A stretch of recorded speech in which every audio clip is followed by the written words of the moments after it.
And now that we're going, I'm just going to have Salli introduce herself. Well, hello, I'm Salli O'Donnell, and I really don't know what to say. I've been doing long distance paddling. We started it in I guess the summer of 2012. We got interested in paddling in general, and found a group that did some distance type of, they call them challenges. They weren't really races, but you know how everybody says, two boats on the water, it turns into a race. But so that's how we just kind of got our feet into the water when it comes to paddling. And we did a few 90-mile races and 300-mile races. But once again, they were just challenges. And it was a good opportunity to kind of get familiar with it. But it was 2015 when Epic came out with their V7 that I got into surf skis and river racing. I still do a little bit of open water racing, but it's mostly river racing. So that's kind of, the initial falling in love with long distance racing, real racing. Awesome. So if you all have any questions for Salli as this conversation goes on, I'm going to be moderating the chat that's built into this call. So feel free to post any questions you'd want to ask, or go ahead and raise your hand and we can pass it on to you. We're going to get Salli started though. So when I called Salli to set this up, I just asked Salli, what interests you about endurance sports, to figure out where I wanted this whole presentation to go. And her answer was so perfect. I'm going to go ahead and just ask Salli again. What interests you about endurance sports? I've always been interested in endurance. I wasn't a long distance or ultra distance runner, not a very good one, but I really enjoyed it. It was a way of keeping me sane when I was active duty with military. Running is so great because all you need is a pair of shoes, sometimes not even that. But I have bad knees, and I ended up having to get one knee replaced a couple of times. And so during that transition, that's when we found this other group that did this long distance paddling, and we decided we'd give it a shot and see if it fulfilled kind of the void that not running had created. But so it did. I found out that it's about endurance, not about running. That's, at that time, I didn't know. What I have learned over the years now as a paddler and reflecting on my endurance activities is that the one thing that is the common thread through it all is that I find that I like doing endurance because I think that I in particular, but I'm assuming everybody has our own self-imposed limitations. And through doing these endurance type of activities, you start realizing, or I started to realize, that I was more capable than what I thought I was capable of. And it's kind of a scary thing, but when you kind of commit to doing a race, then you kind of like, well, we'll just keep on going and see what happens. And I have found over the years, whether it was my running or now my paddling, that I can do more than I really thought I could do. And I still haven't quite found those limits. And I hope I never do find those limits. But that's why I do a lot of this.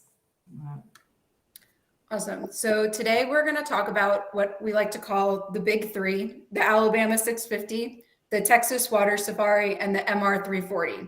And we hope to touch on some of the differences in the preparation and training between these different events, and what some of the differences are just in these type of events. So I'm going to turn it over to Salli, who knows more about these events than anyone else, to kind of, if you could kind of summarize the event and then maybe just explain how you approach it, and then we'll move on to the next one. And just for those folks that maybe don't know what each of those is. All right. Well, first I'll give a little caveat. I'm familiar with a lot of different, these different events and everything, but on each individual event, except for maybe the Alabama 650,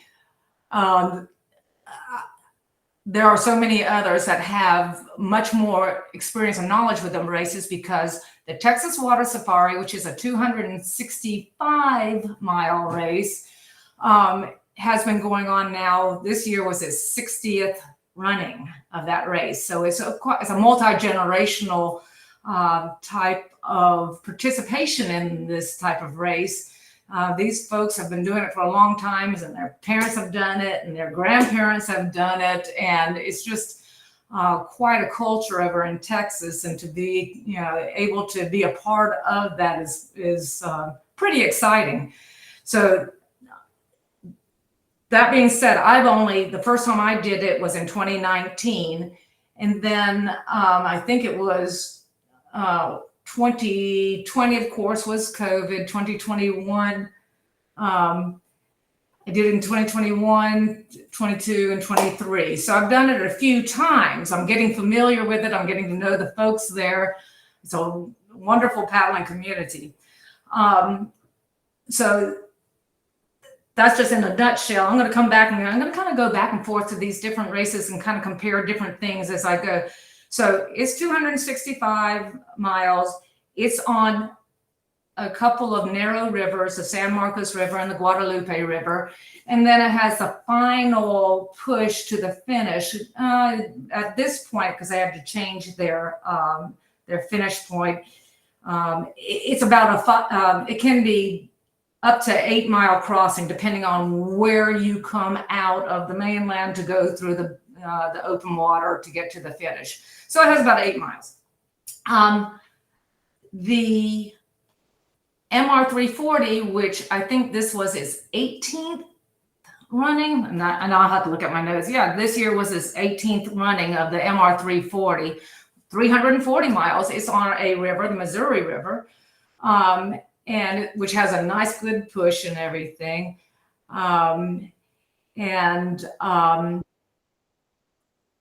It does not have any open water. It's straight river the whole way. Okay. And then the Alabama 650, which is, this is the 5th year in its running. It has, it's mainly rivers, but these rivers are dam controlled. So they're opened up to lakes in between the dams. And so you don't have a flow like you do on the Texas race or the Missouri race. So it's much more of a flat water type of race up until the last 50 to 60 miles when you open up into the Delta and then into the Mobile Bay coming on to the finish. So those are some generalities. They're really, even though they're all quote unquote river races, they're all quite different. The other difference that I see in these races is the Texas Water Safari, ground crew cannot help you except for to provide you water or your hydration and your nutrition and your if you have some kind of medical need. But anything more than that, it's you've got to do all of your portaging around their dams or log jams or whatever it is on your own.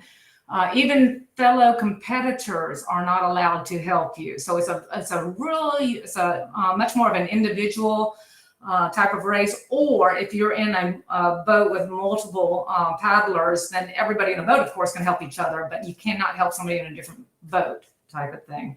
So, of the 3 big ones, the Water Safari is the shortest distance, but in some ways, it's much more difficult because it requires a lot more out of the paddler, I would say, because of portaging and stuff. And I know I'm kind of bouncing all around, and I don't know if this is the best way to present this, And Alessia, I wouldn't mind if you ask questions to kind of focus me, because I'm kind of like, I don't know where I am at this. And No, you're doing great, Salli. You've given us a great background at what you're dealing with. It sounds like you have everything from small twisty rivers to massive rivers with lots of flow to large areas of flat water where you just have to kind of grind out. So I guess my question from listening to you is, how do you start to prepare for any task this big? And maybe what's the difference between preparing for something with current versus preparing for something without current? Okay. I think with any of them, I study the course. Google Earth is my friend. So I kind of, every year when I do the race again, I go back to Google Earth, and I create my route again, because as I create my route, you know, I'm looking at each little section, and it's just kind of reminding me now, especially now that I have a few of the races, you know, under my hat. And now when I go back and I look at Google Earth, and I start remembering kind of how things were as I was going through the sections.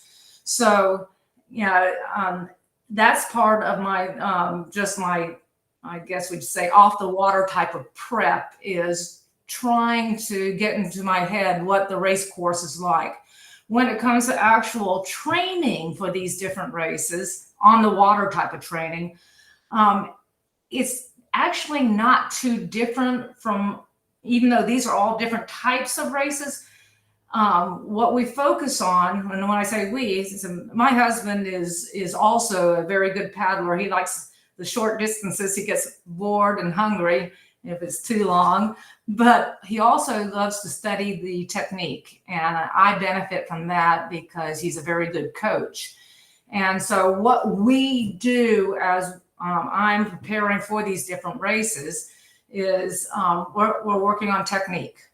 You know, it's all about trying to maximize the power of each stroke, the efficiency of each stroke, trying to ensure that we protect our joints, especially the shoulder joints, you know, and so it's about having a closed frame as we're doing things. Just get the power out of your legs by the good leg drive.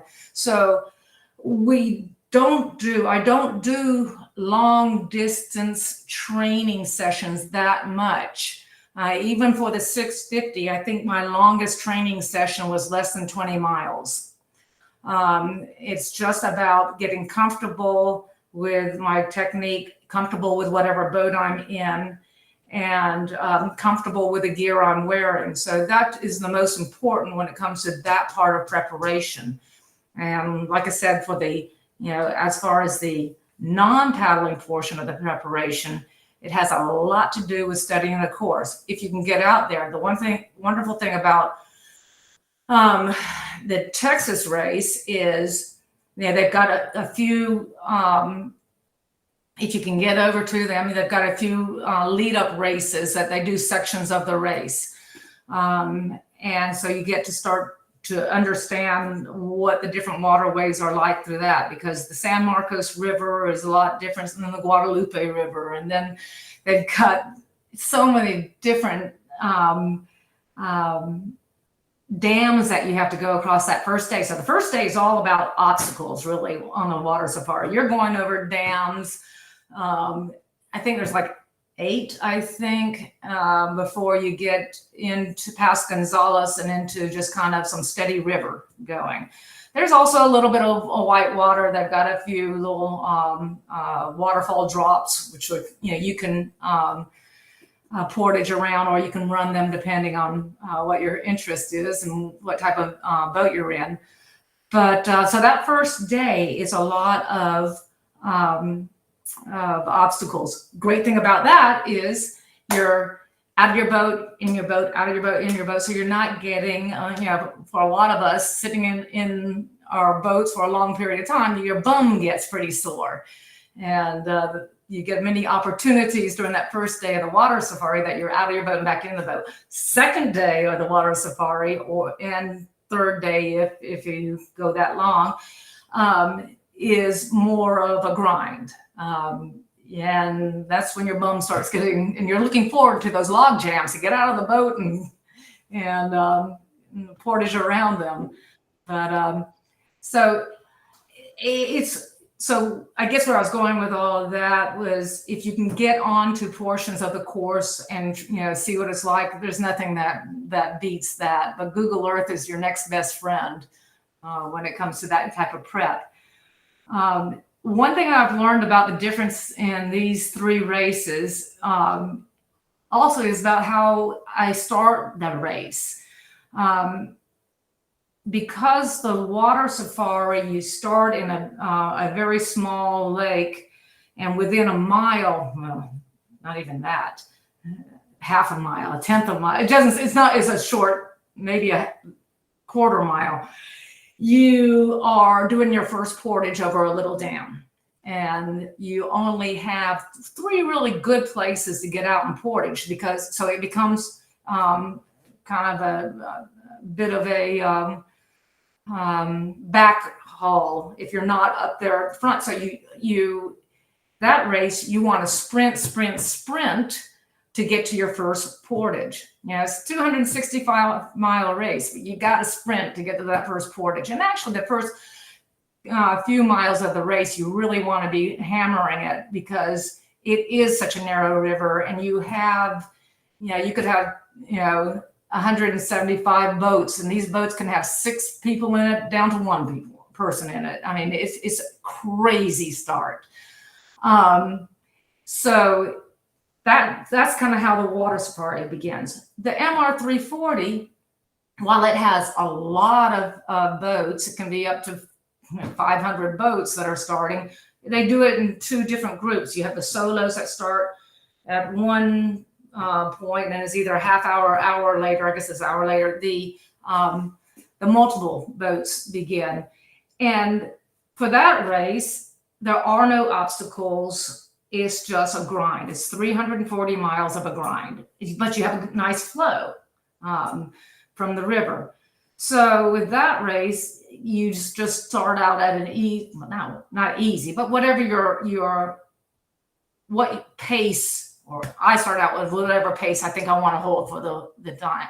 So I don't really get too caught up with, where I start, because it is a mass of folks. You've got 340 miles to get into your groove and everything. And, so if you start in the back of the pack, that's okay. You just don't get all excited about that. As long as you can, you have a good steady pace, you just keep on going, and then you'll eventually find yourself up to the front, or wherever, your race pace affords you. So very different type of starts. Alabama 650 also is a sprint. It's an 8-mile sprint versus the quarter-mile sprint of the Water Safari, but you're going across the initial lake to the very first portage, and there is really room enough easily for 2 boats to get in at a time to that, to the takeout point. So once again, instead of, you don't want to get kind of caught behind and having to wait to get out, you sprint to see if you can get a good position. Once you get through that first portage, then you kind of start settling into your cruise thing. The one thing that is very different about the Alabama 650 versus the Texas Water Safari when it comes to these portages is that you can have your ground crew help you do everything. They can carry your boat, they can carry your gear, they can carry you, it's just, and you can change boats. And that's one thing that the other 2 races don't allow. So once again, I'm kind of going all over the place. So You're all good, Salli. You hit on a couple things that I want to go ahead and ask of. We also have a question in our chat. So we have in the chat, we have someone asking, you mentioned your training does not consist of a lot of long distances. Could you go into more details of what your training consists of? Okay. Yes. So I have sprint days, and I have, focus on tech. Well, there's always focus on techniques days. I'm supposed to be doing that all the time, but days that we Mike has me do a little bit of sprint work because I hate sprinting, but I have learned that it is a good thing to help build your base speed. One of the reasons why I was a long distance runner is because I hated sprinting. I just wanted to go the distance, and I was trying to do that with paddling, but I am finding out that sprint work has its purposes. So I would say at least 2 or 3 days out of the week. And we live in Florida, so we get to paddle a lot year round. And I do start my training basically in January to start building up for the race season. I take off when I finish my races like the Alabama 650 in early October. I take basically mid-October through December. I'm a slug. So I'm in my slug mode right now. But so starting in January and everything, we start doing sprint work on about 3 days. I'm on the water 5 to 6 days a week. Each time I'm on the water, it's usually for about an hour and a half to 2.5 and sometimes 3 hours. If he just tells me, just go ahead and get 8 miles in or 10 miles in, enjoy, but focus on your technique. So like I said, of those 5 or 6 days out of the week, at least about 3 of those days, he's going to have me do some sprint work. The sprint work will be anything from earlier on in the season, it's on your 2nd and 4th and 6th mile. I want you to sprint, 2 tenths or whatever. And then he starts building it 3 tenths or a half mile. And as we get further closer to the actual race season and into the race season, it's going to be more like, okay, do an 8 miler, and I want you on your 4th mile and your 6th mile. I want you working hard, pushing hard on those miles. So that's kind of what we do. And then on the days that I'm not sprinting, he might just say, just do a 12 miler or whatever, go out. We have, we're in a bayou that opens up into a big bay. And then we also, within 7 miles from where we put in, we can go through a pass that goes out into the Gulf. So we can work all types of water. So if it's really wonky water, that's usually what I'm going to do on my longer days, is to get out there and get used to the wonkiness. So that's it in a nutshell. Awesome. Thanks, Salli. I'm going to ask you one more training focused question. That's a quick one. And then we're going to turn the topic towards gear, because we have some folks talking in the chat about the gear you use. And then for the other folks in the chat, we're going to move on to nutrition and lifestyle after that. So those are coming up for you. So first off, we have Jeff asking, what's your typical stroke rate? I think my stroke rate is somewhere around 75. It's increased over the years. I used to be a much slower reps per minute. I feel sorry if any of you guys know Paul Cox. God bless that man. I did the Yukon 1000 with him. And at that point, it was earlier on when I had a real slow stroke rate, and he had a much higher stroke rate. And he tried his best to accommodate coming down to mine. I tried to go up to his, but it was brutal for him. But so, yeah, I'm about 75 strokes, and that's 1, 2, 3, 4 type of counting, Thanks.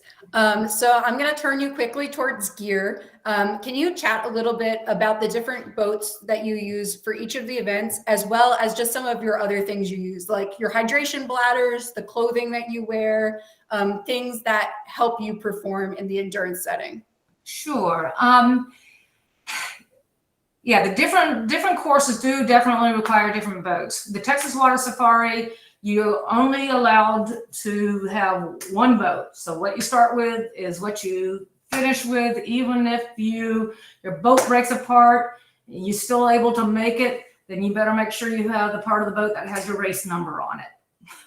But So I use the river layup. I have a V9 with a river layup that I use with a overstern rudder. These past 2 years, the water levels have been pretty low for all the races. And 3 years ago, 4 years ago, we had much more, we didn't have as big concerns about bottoming out, especially during the rapids and on gravel bars. There's a lot of gravel bar sections that I've discovered in the Water Safari. 2 years ago, when I was my first year taking out the V9, I really put it through the ringer, because it seemed like my job for that whole race was to search out and find each one of the gravel bars so that everybody else could go around me as I got myself off of it and then kept going.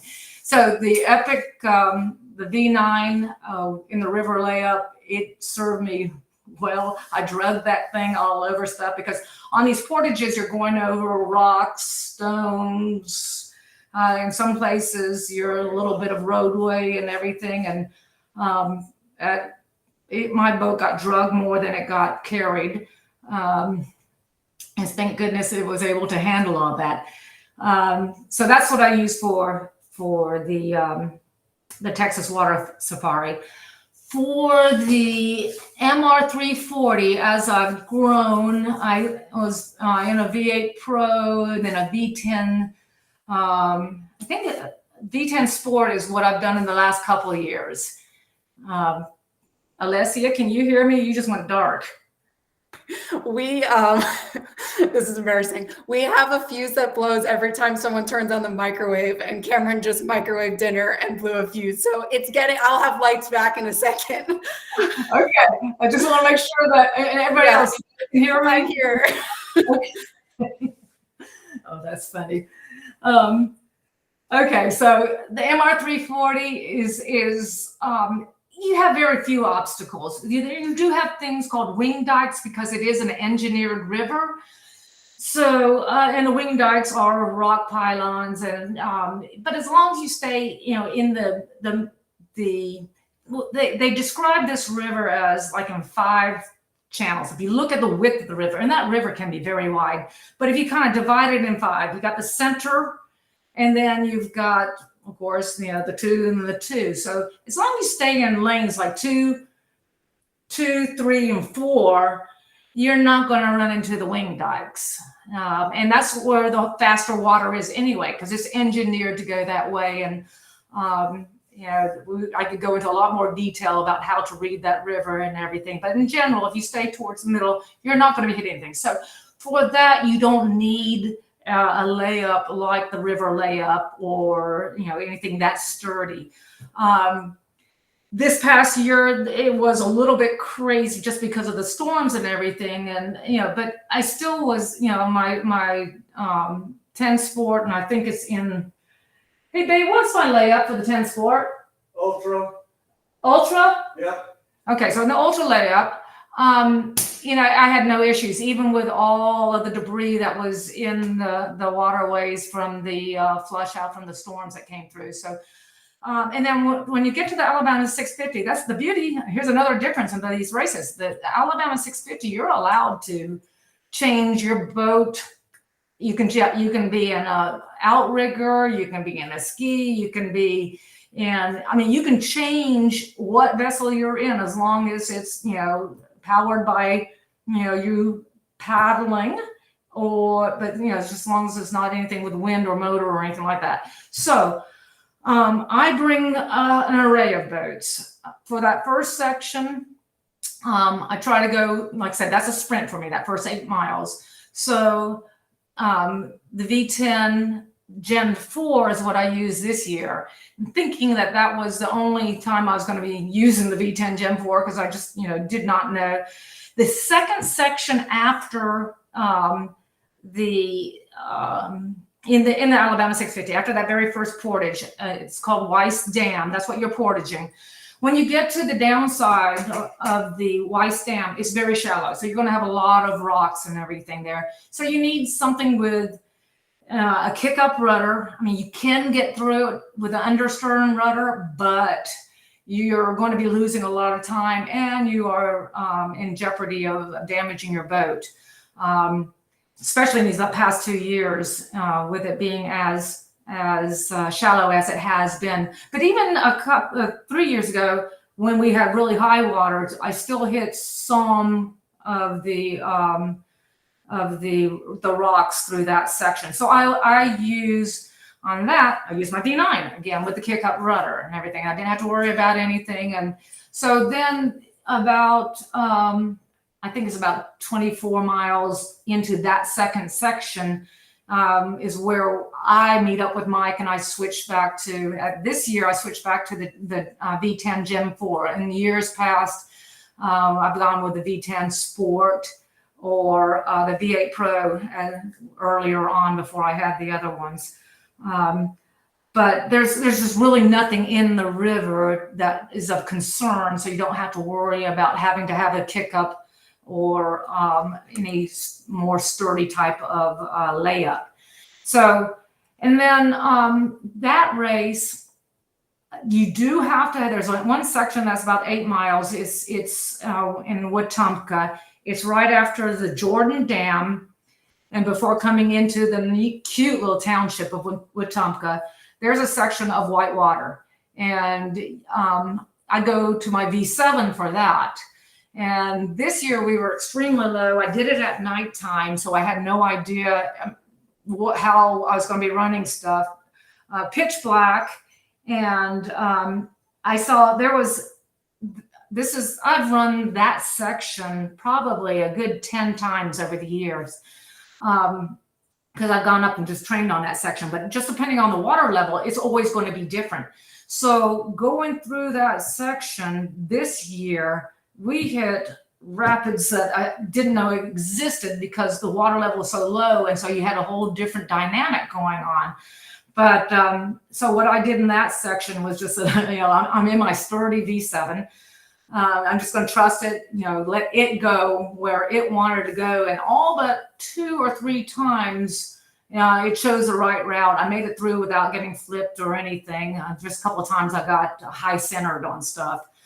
But so after you go into that section, I changed back, hand over my V7 and go back to this year. I ran the Gen 4, the V10 Gen 4 almost the whole way until I got down to the open bay. And every year the Mobile Bay is crazy. This year was the calmest for me, at least at the start. But you always have to be prepared for, you've got 50 to 60 miles of waters that are can whip up pretty quick. When I say it's 50 miles from where I-10, when you cross under I-10 and you'll make it to the finish. But the 10 miles prior to that is the Delta, and everything's opening up, and it gets pretty wonky up there too. So you have to be prepared for, your 590 miles or so into it. You're tired, so you need to have a boat that's going to take care of you. Like I said, I stayed with the Gen 4 up until the just before going into the main bay. And then I switched down to my V10 Sport just to give me a little bit more stability in case I wasn't filling up to the Gen 4. But I kind of wish I would have stayed with it. But I love that boat. Anyway, so that was not quite in a nutshell, but that's. No, choosing boats is probably really hard, especially with so many different conditions and so many changing conditions. So if you could sum up boat choice for endurance paddling, would it be that you need a boat that takes care of you? Yeah, absolutely. And, if I thought, the V8 Pro is, if I only could have one boat, I would probably go with a V8 Pro just because it can do everything. I mean, I would take the V8 Pro, I'd throw the overstern on it to even do that section of Wetumpka, if I had to. That's definitely for me the all around, because you also can play out in the surf in it. You can do almost anything in the V8 Pro, even if you're tired and everything. Yeah. Awesome. I'm going to read you a quick question from the chat, and then I'm going to ask you one that I have for myself. So we have someone asking, which shoes were your choice for the 650? And then my question for you following that up is, what do you wear typically when you're racing, and what do you always carry with you? I know that changes a little race to race, but do you have some items that are always in the boat with you no matter what? Okay, so let me first start with, so the first question was, what shoes do I wear for the 650? Yeah. Okay. What's your shoe choice? I wear these things called sun socks. Too bad I don't have some to show you right now, but so the sun socks are really cool. They have two different types of surfaces. He might be gonna. And this is, so I use one. It is sock-like, but it has just enough thickness on the sole of it so that I can go over the rocks and stuff like that without too much of a problem. I don't wear, once I'm not, if I know I'm going for a stretch where I'm not portaging or potentially getting out, I'm barefoot. I tend, I knew he'd do that. Thank you, babe. Okay, so these are sun socks. They've got a bit of texture to the base, but they're UV protectant, and they are just socks. And I like this sand socks.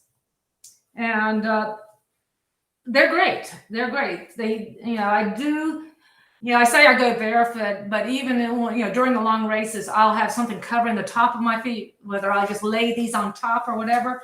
But when you're doing those long races, you've got to give your feet a chance to dry out. So, so for portaging, and I use these actually for the Water Safari as well. I mean, this is the what I'll wear if I have to have something on my feet. What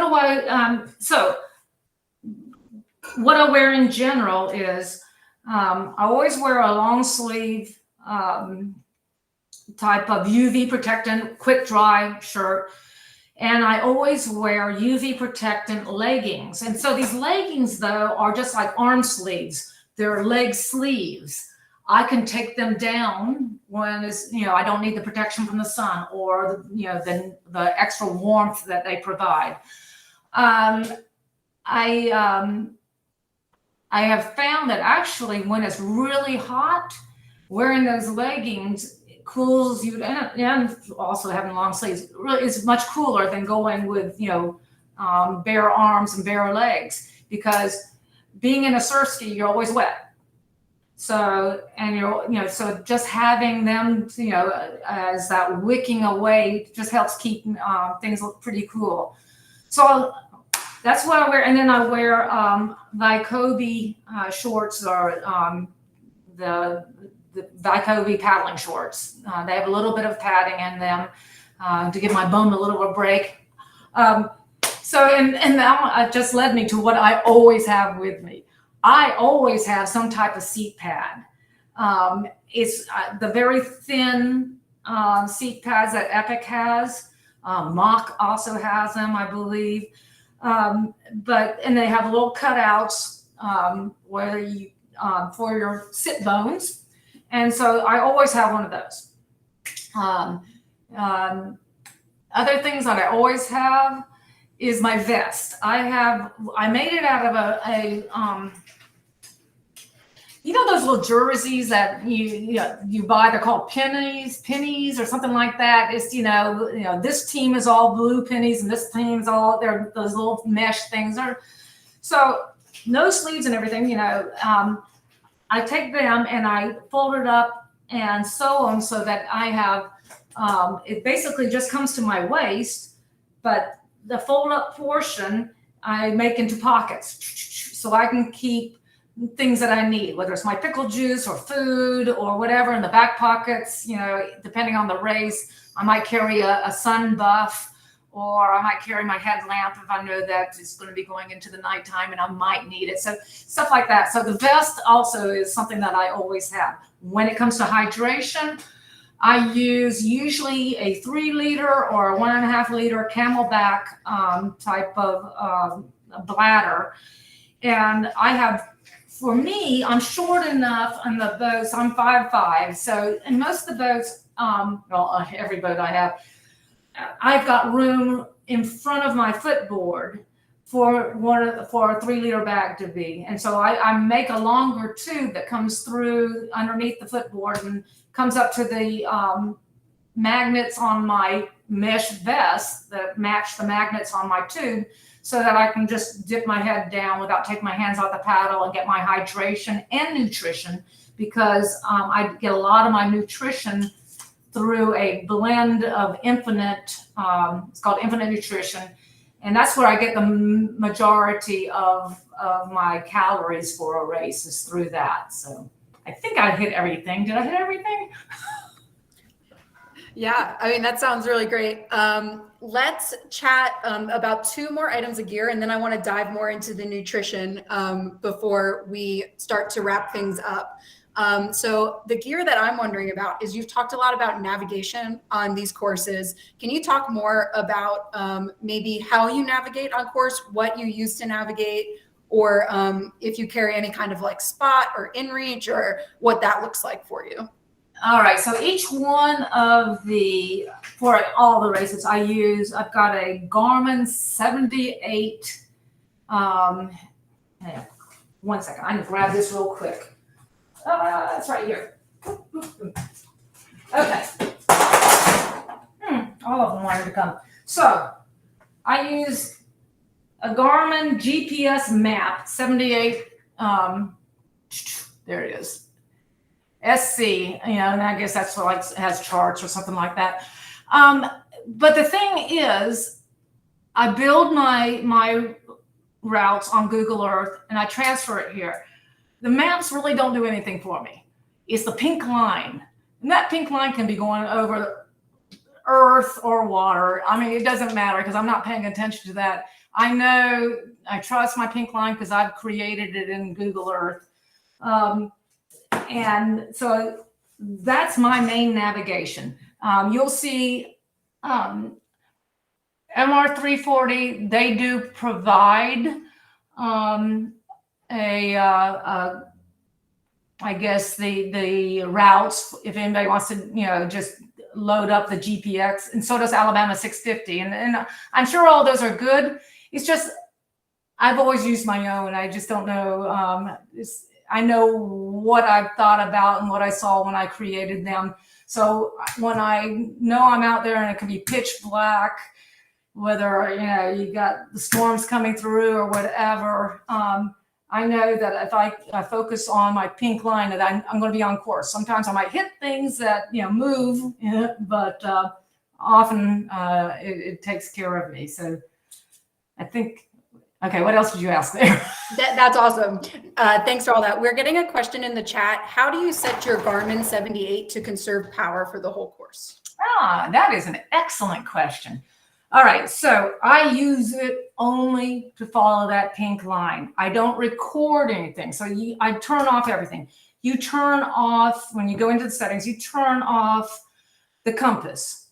You turn off the recording of the tracks. You turn off some noises. You turn off, everything. I turn everything off, because all I'm concerned about is the pink line. When you're running it during the daytime, you should not have any backup light on at all, because it doesn't do anything but burn up your batteries. So at nighttime, or usually when you're kind of going into early night and everything, I might have I'll bump up the backlight a little bit, but then as it becomes darker, then you want to bump it back down. You want it just so you can see that pink line. You don't have to see if it's, how close you're getting to land or anything, if you know how your pink line was created. The other thing that I have found by doing all that, and I'm pretty sure I've hit all the high things, but anybody's welcome to send me a message and I can go through all the steps of that. I found that I can get it to last for 25 hours before I'll start to get you're running out, your battery's getting low type of thing. So with all that turned off, as long as I, start it during the day, then I know that it'll be during the daytime when I'll be, changing out batteries. Because the last thing you want to do is be at nighttime trying to fumble around, change out batteries. So I just try to change batteries every 24 hours to 25 hours, or if I know I'm going into a rough section and I only have, about 3 more hours left of batteries and the section's going to take 5 hours, I'll go ahead and change ahead of time. But usually by turning everything off, you've got a good day's full 24 hours worth, if not more. We're getting a question in the chat regarding spot trackers and some of the race's requirements on what you carry.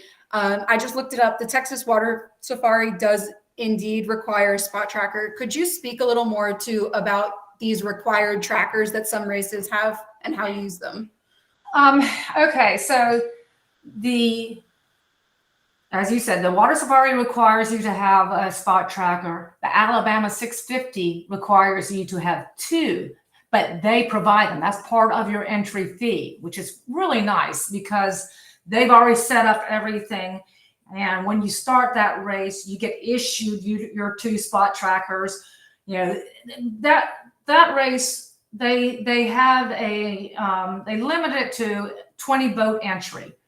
Give or take, I would say probably the most that you'll ever see on that course. We've still never had 20 boats on the course, but if it ever gets a little bit more, I could see them pushing it maybe to 25 boats, but it's becomes a little bit unmanageable for the comfort zone of all, because we get so spread out. We're I think a 200-mile difference between when the finishers started and the last person was of this year. Well, the finishers finished, and the first, I know I'm saying that wrong. When the first people finished, there was still about 200 miles back from the last person. So, I mean, it gets pretty massive. So with that, because it's always going to be a minimal amount of boats, you'll always have a lot of they will help you with everything when it comes to the spots in particular. We'll all be turning them on at the same time. He'll tell you how to turn on the tracker and stuff like that. So that's lovely. With the Texas Water Safari, you have to do it on your own. You either rent a spot tracker, or you have one of your own, or borrow somebody's. And setting that up, the Water Safari does provide a instruction how to do that, and then they're pretty good if you contact them to say, "Hey, I'm having issues." Is something that I can't easily just tell you how to do it now, because it wouldn't make sense to most people anyway. But there is assistance there. When it comes to the MR340, neither spot nor the inReach are required. There is not a tracking requirement. It's just highly encouraged. So that, you do have a little bit more flexibility in that. Awesome. Yeah, no, that's great. Thanks for all that information. So I'm going to turn us quickly to nutrition because first of all, we want to hear more about what are you drinking in those water bladders? Do you eat solid food? Tell us all your tips and tricks. How do you fuel yourself to stay healthy? Okay. And bingo's there to stay healthy. My biggest thing, as I said, Infinite Nutrition is a powder mix, and something I've been using since 2017. They have off-the-shelf type of blends, but they also, I think the beauty of Infinite is that they can build a custom blend. They've got mixologists that know a lot about nutrition, and they will start by giving you a survey of what activity you're doing and what issues you're having. So if you explain what your training is like, what your races are that you wish to be doing, do you have issues like cramping or low energy or sweating too much or not enough? then what they will build a custom blend for you. Do you like this flavor? Do you like it strong? Do you not? I highly recommend you put the flavor as low as possible, especially for long distance races, because any flavor becomes magnified over the hours. But there are other blends. I think it's like Tailwind and Hammer, and there's a lot of places, different options you can go for blended type of nutrition. So I just love Infinite because I called them about 3 different times. I tweaked my stuff and now I've got it where I like it, and I don't have issues with cramps. I don't, my energy stays up pretty much. So for the shorter races, so if it's like just 100 or less, I'll just do Infinite. I don't do anything solids. If it's going to be multi-day, I go ahead and do start solids the first day. Very simple solids, but things that are easy to chew, swallow, and assimilate. My favorite go-to thing is what I call a spamilla. It's Spam wrapped in a flour tortilla.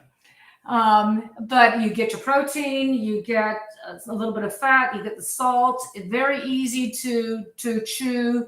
The flour tortilla also is kind of good settling for my belly, so that I just don't have too much acid or anything like that.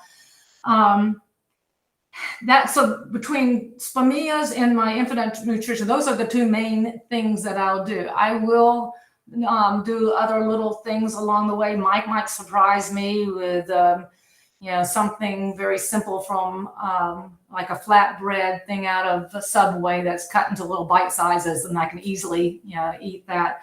I will always, when I come in for resupply, while Mike is changing out my water bladders, my Infinite, I'll down an Ensure Plus. Once again, that's very calming, coating and calming for my belly. 350 calories, wham bam right there. The Ensure Plus got, I can't remember, but several grams of protein. And then I will kind of clear my palate with a swig or 2 of ginger ale. I mean, it's just kind of, that's my routine. And I'm pretty basic. I'm content with that. I don't do, I don't need a lot of variety. I need the calories, and I just need to be able to process it easily. Going into that, I like that the point at the very end of your question said, to stay healthy. And we're all about, trying to keep, clean fuel coming in.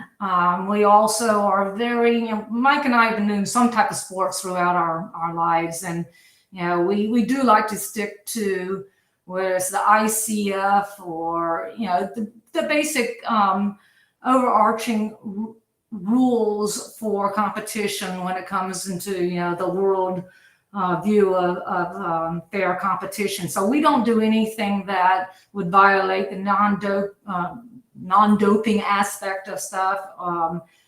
We just like to keep it clean. And I mainly do that because it's for me. I love to see what this body can do.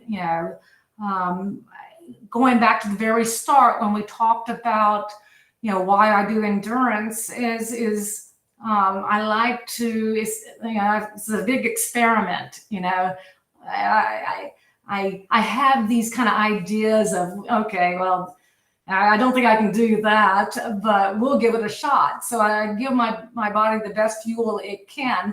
And this year we were better, I used to focus more on like just the time frame right around a race. But the whole race season, I definitely kind of cut down on junk this year. Except for I'm off season now, so I'm eating ice cream and all that great stuff. But during the race season, and I had a very good year for me. It's just, I felt good on my races. I felt my energy was up on my races. And, as I go year to year, I keep on, I know at some point, things will start turning, but the fact that each year I'm feeling more energy, I'm getting a little bit more speed, and it's all because of, I think, keeping it clean and also working on the technique. So Okay, I kind of went all over the place with that one. Did I answer everything? That's exactly what we were looking for. Thanks, Salli. It sounds like it's all about the healthy lifestyle for you. We have one question from the chat that is a great tip to talk about.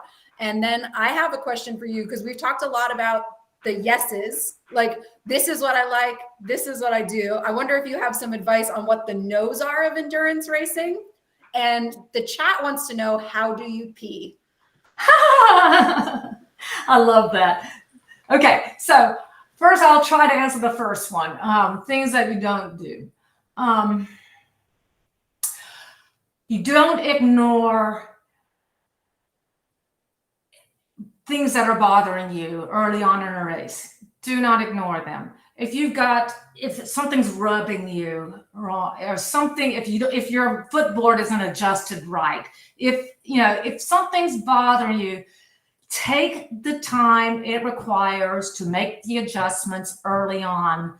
Don't let it become damage to you. Skin protection is one of the most important things. You get a tear in your skin, whether it's a rub or a rip or whatever, then it becomes an issue, especially for these longer races. So the don'ts are, don't ignore the things early on in the race. It's hard. I paid for it earlier on when I first started, like, okay, I can get it through, and it's well worth your time, because what you don't realize is as you keep on ignoring whatever it is, like I said, I've got my footboard is too close and I'm not getting the proper leg drive, or too far away and I feel like I'm not attached to my boat, make that adjustment. Make that adjustment, because it will affect not only your physical health, but also your speed. So take the time up front, get it adjusted. Don't worry about people passing you, because all three of these big races are long races. You'll regain what you lost in taking the time to make that adjustment, much more than what you will lose if you don't make the adjustment. So that's my biggest don't. Okay. How do I pee? All right. Remember when I said that I have those leggings and everything? I love those leg sleeves because they're totally separate from my shorts. And while all of them are, that quick dry type of thing, and, moisture can go through it and everything. I have found if I'm wearing leggings that have a full waist, so it's all the way, first of all, I pee through my shorts. I just go. I'm in a surf ski. I've got a bailer. Most of the time, especially that Gen 4, I love it. Anyway, you just kind of swish, back and forth, and water comes into your bucket, and it just goes right on out. I do try to make sure every time I do pee that I get, I do more swishing to get river water or ocean water or Gulf water, whatever, into the bucket to dilute everything as soon as possible, because you just don't want any concentrations, if you're already starting to get a little bit of a rub or anything, just dilute it, because it is very acidic and everything. So, or basic, I don't know. Bottom line, it's bothersome. So having those leg sleeves is, I know that it's not going all on my legs. It's not, when I pee, it just goes through my shorts into my cockpit and away. So the other thing that I do also, though, is I mentioned about protecting your skin. I put on, I use this stuff called EPC, Extra Protective Cream, very creative name, but it's something that it's like Desinex or whatever. It's basically it's a skin protectant. It's used in hospitals when I got my knee replaced, that's when I found out about it, because everybody, that at this hospital, when you were a patient there, you got this little basket of stuff, and one of them was this protective cream. And I'm assuming it was for those who had conditions that wouldn't allow them to get out of the bed to pee, and it protected them from any kind of bodily fluids that would come out. And so I put that all over me. Anywhere that I might have rub marks or whatever, all over me, everywhere, down there, whatever. And for the shorter races, for like a day or two, I don't even have to reapply it. It stays on that well, and it protects my skin. I don't ever have the rashes like I used to before I started putting on a skin protectant. You just have to find something that you understand how long it lasts and when you need to reapply it. But that's the biggest thing that I find can ruin your race, whether it's your hands ripping or having tears anywhere on your body, whether it's a constant rub that will make it even worse, or if you get filth from the water or from your body fluids that's going to cause infections. It can change your race upside down. So that's a huge thing. Okay. Thanks, Salli.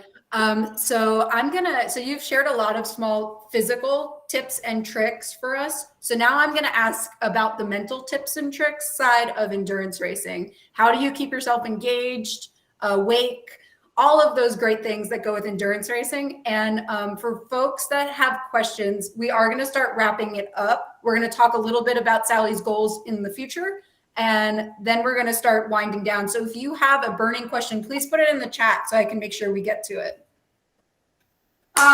Okay, so the mental tricks. That is something that I rely on past activities. It can be, what you had to go through to pack up your house to move. It can be previous races. It's just like you think about things that you're like, oh, I just can't keep doing this, but you keep doing it and you go, oh, I got it done. So every time you do something like that and you push yourself a bit further in doing something, that you really think, I just don't have the energy. I don't have the desire. What I found is that I always will have a dip. But as I continue doing whatever that project is, or that activity or event, I will find that when I'm pushing through, then I get to a point where, hey, look, I'm almost packed up, or I'm almost at the end of the race, or and you start getting, you get the lift and go, how could I have felt as bad as I did before and feel this good now? And so every time I hit a dip, I remember that's okay. Keep on doing your nutrition, keep on doing your hydration, do your body checks, make sure that nothing's rubbing, that you don't need to adjust. You will get through this. So there's that kind of, using your past events. And like I said, it doesn't have to be paddling, just anything that you've experienced I'm just done and through with this, but you pushed on through. You'll find that the more you realize that you've done this in the past, you'll get strength from those, and then you push further, and then you'll find, you can go through multiple dips throughout a long race. And so you just got to remind yourself, as long as I keep on giving myself the nutrition, as long as I give myself the hydration, as long as I'm taking care of my body, I'll have the energy, and something's going to stimulate my brain to make me go, wait, this is fun. And you'll get back at it again. And so that helps me tremendously right there. The tricks about sleeping. For the first two races, the Texas and the Missouri race, those are short enough where I don't need to actually take a sleep break. So I've finished the Water Safari anywhere between 49, almost 50 hours to 65 hours. And I have to admit, on that one that took me 65 hours, I did take a 15-minute nap. last year was something like 57 hours. Anyway, I can go that length. Plus, you're up for a few hours before. So I know I can go 60 hours without sleeping. And so I play mental games. One thing I noticed I'm learning every time I do this, because I'll have times when I'm like bonking and I'm like, oh gosh, I'm about to flip out of my boat. And, I try to sing, which I can't sing. And thank goodness at this point, nobody's around me and I'm just blurting out stuff. I don't know words to a song and I can't carry a tune in a bucket, but I'm blurting it out. I'm making up stuff. So that sometimes helps. What I found out this year, and it's every year, every race, I'm finding out something different. Trey Reeves, this is when Trey Reeves came up to me during the 650 and I was falling asleep.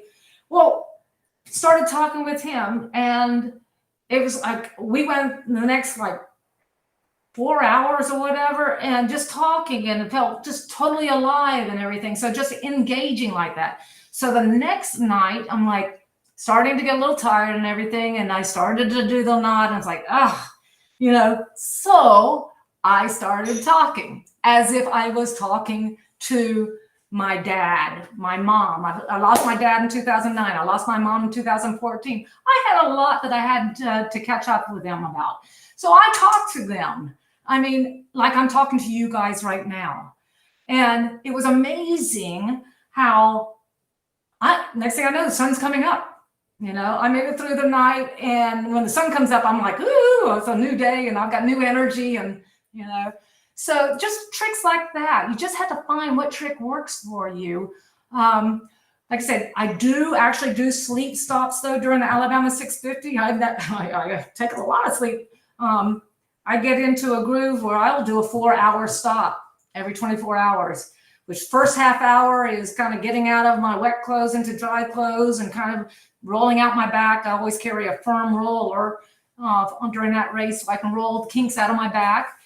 And then I sleep for 3 hours and I have a half hour to get myself dressed and I'm back on the water again. It's just like boom, boom, boom. And, that's a big chunk of time, but, I get back and I'm feeling good and I'm rested and alert and off I go.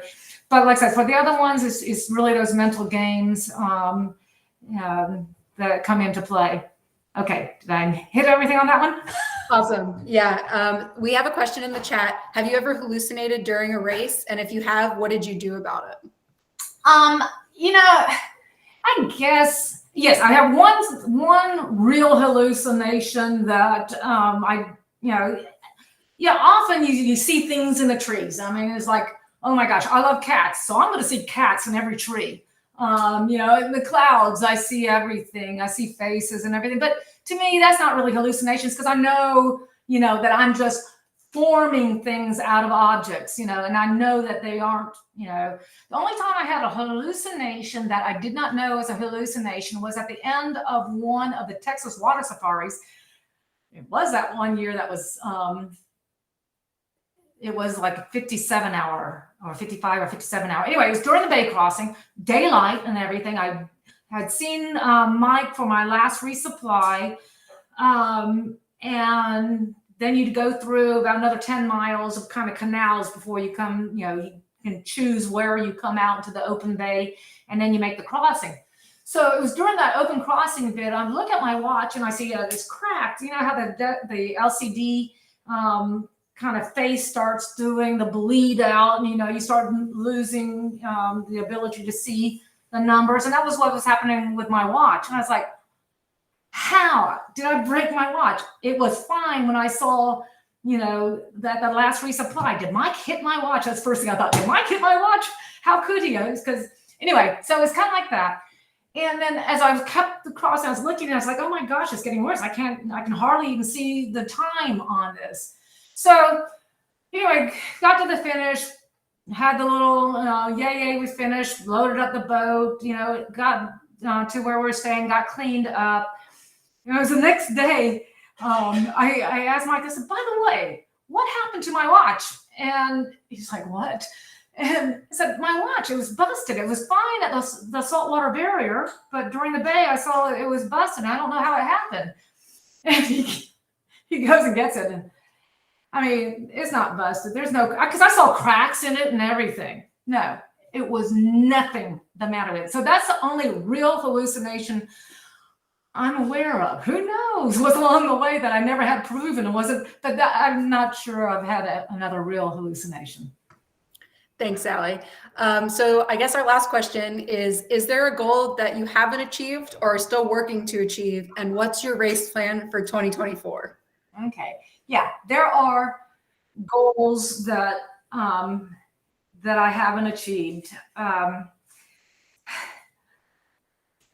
I don't know if I will achieve them. The MR340, I would love if I could, like this year was a great year until all of a sudden they had to stop it. This first time in its 18-year history where they actually had to stop the race because the conditions were so bad.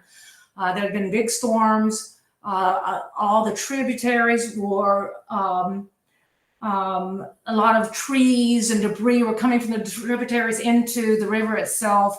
And so you'd have this with the Missouri's got a good current. So, but you've got now this debris just coming like a chain down the rivers, and it got a little bit dicey. You had to dodge things. Hopefully you're going faster than the stuff, but when you had to cut across stuff to get to your resupply points or whatever, then you had to pick your way through. I got hung up on, my rudder got hung up on some branches that were underneath. So, when we're being, the current's pushing this way and I'm having to back off of it. And it took a bit, and I was able to, but I could see that night there was another storm coming in. And so the race management wisely decided, we're calling it, and everybody, wherever you are at this particular time, so everybody finished at the same time that was still on the water. They just had different finish spots, and that's how they chose who was first, second, or whatever. At that point, I was the second boat in the course. There was a 4-man boat in front of me. Every person in that boat has beaten me before as a solo. And so had they been in solos, I would have been the 5th solo, not the 1st solo. But so it's just the luck of the race. But I want once to finish that race as the 1st solo. I've always had a guy, 1 or 2 guys that have beat me when I've done my race as a solo. So that's just one goal, but really that's the luck of the draw, because it just depends on who's going solo that year. So I say that's a goal. I guess my biggest goal is I like to make it through a whole race where I never got a little sleepy and lost time for that. I'm not doing the 650 again. I've done it 5 times. So it's time to move on. I would love to do the Swanee. I was hoping to be doing the Swanee this year, but they usually run in September. They moved it to May. And since I wasn't doing the Alabama, then I could have done it in the September timeframe. But now that it's in May, it's in between the Texas Water Safari's prelim, or their marathon, and the actual race. And it's important. I like doing the prelim one because I get to know what the conditions of the river are for that section, but it also is a seeding race. How you finish during that race determines where you start at the beginning of the water safari. And that's pretty important, as I stated earlier on in this conversation, that you want to get to that first portage really quick so that you don't get stuck behind a whole bunch of boats trying to get through those few little places to go across that first portage. So so I guess really my biggest goal would just be, can I do a race where I just don't get sleepy and can just do full on all the time? But I'll get there. So as far as different things,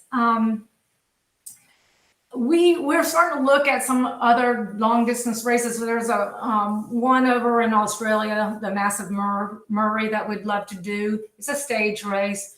There's a cool little stage race in Louisiana, the Tour de Teche. that maybe, would like to get that on our race list. But nothing too exciting, we'll just kind of see how the years unfold and everything. So that's about it. Awesome. Well, Salli, is there anything that I haven't asked you or that we haven't touched on today that you'd like to add? No, I could ramble on forever, and obviously I do ramble quite a bit.